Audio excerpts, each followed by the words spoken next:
Hello po sa inyong lahat mga ka-crypto. Ako po si Pinoy Crypto Trader at sa video na ito ay atin pong pag-uusapan ang tungkol sa balitang ito. Kung saan ang sabi rito ay si Ethereum ay mukhang aakyatin niya po ang presyong $2,100. Yan, dahil sa dulot po yan ng BlackRock, yung application ni BlackRock sa kanyang Ethereum ETF.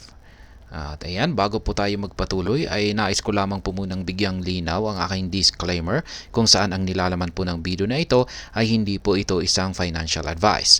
For education and information purposes lamang po ang layunin nito. Maliban po dito ay nais ko na rin pong magbigay babala na wala pong kahit anumang group chat ang Pinoy Crypto Trader.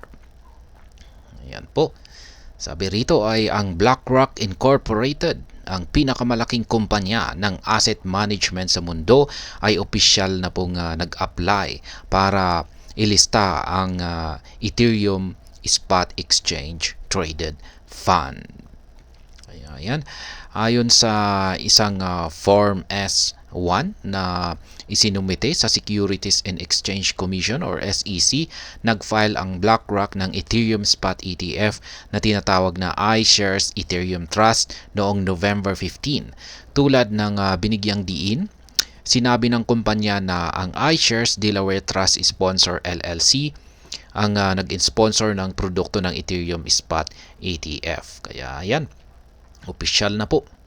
BlackRock's Ethereum ETF push no longer a myth. Kaya yan, hindi na raw isang myth. Yan, yung application ni BlackRock dito kay Ethereum ETF. Yan, pero dapat po nating malaman yung kumakalat na yung misinformation, yung fake news na XRP ETF ay yan po ay peke. Walang katotohanan po yan. Kaya ayan, sa malaking bahagi ng buwang ito, ang mga usapan tungkol dito kay Ethereum ETF ng BlackRock ay nasa harap ng mga discussions. Yan, dito sa Crypto X. Unang ipinakita ng kumpanya ang kanyang interest noong November 10 sa pamamagitan ng pag-file ng form na 19B-4 sa SEC. Ayan. Ang pagre-rehistro ng kumpanya ng ETF sa Delaware Department of State Division of Corporations ay nauna sa opisyal na pag-file na ito sa SEC. Ang opisyal na pag-file mula sa BlackRock ay tuluyang nagpapatunay na ang push ng Ethereum Spot ETF ay hindi isang myth. Yan, hindi isang myth. Ayan, ang iminungkahing iShares Ethereum Trust ay susundan ang proseso ng Ethereum at kung maaprubahan, ang plano ay ilista ito sa Nasdaq Stock Market. Itinalaga ng asset manager ang Coinbase Custody Trust Company bilang kanyang mapagkakatiwalaang kasosyo upang pangalagaan ang mga hawak na Ethereum or hold na Ethereum.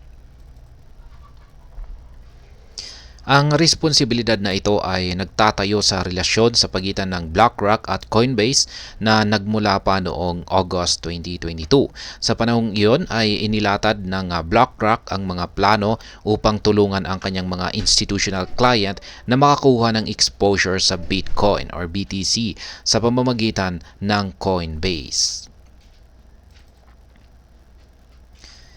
Yan, bukod dito ay itinalaga ng BlackRock ang CF Benchmarks, isang Kraken outfit bilang reference provider para sa Ethereum Spot ETF. Yan, BlackRock and its eclectic ETF journey. Yan, unang nagulat ang mundo ng BlackRock nang inanunsyo nito na nag-apply ito para sa iShares Bitcoin Trust. Yan, totoo po yan. Nagkaroon nga ng impact sa market price ni Bitcoin. Kaya yan ang kanyang flagship Bitcoin Spot ETF product.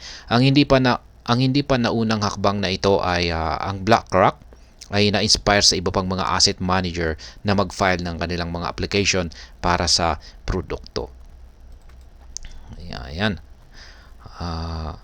Ngayon ay mayroong humigit kumulang na 12 na mga aplikasyon ng Bitcoin Spot ETF mula kay BlackRock.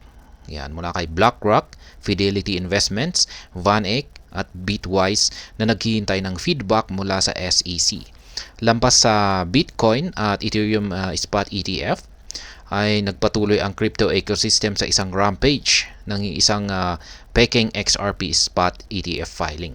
Fraudulently na naugnay sa BlackRock ang balita. Yan na nga yung sinasabi ko kanina na peking XRP spot ETF yung yan, may lumabas na ganito na application. Pero kinonfirm po ito ng BlackRock na wala po silang filing na XRP ETF.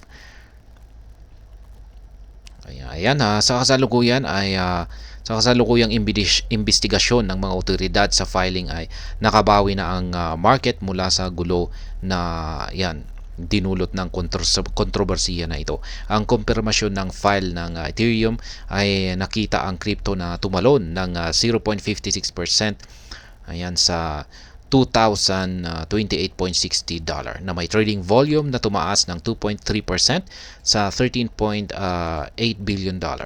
Ang ETH ngayon ay naglalayong mabawi ang $2,100 na price territory. Ayan.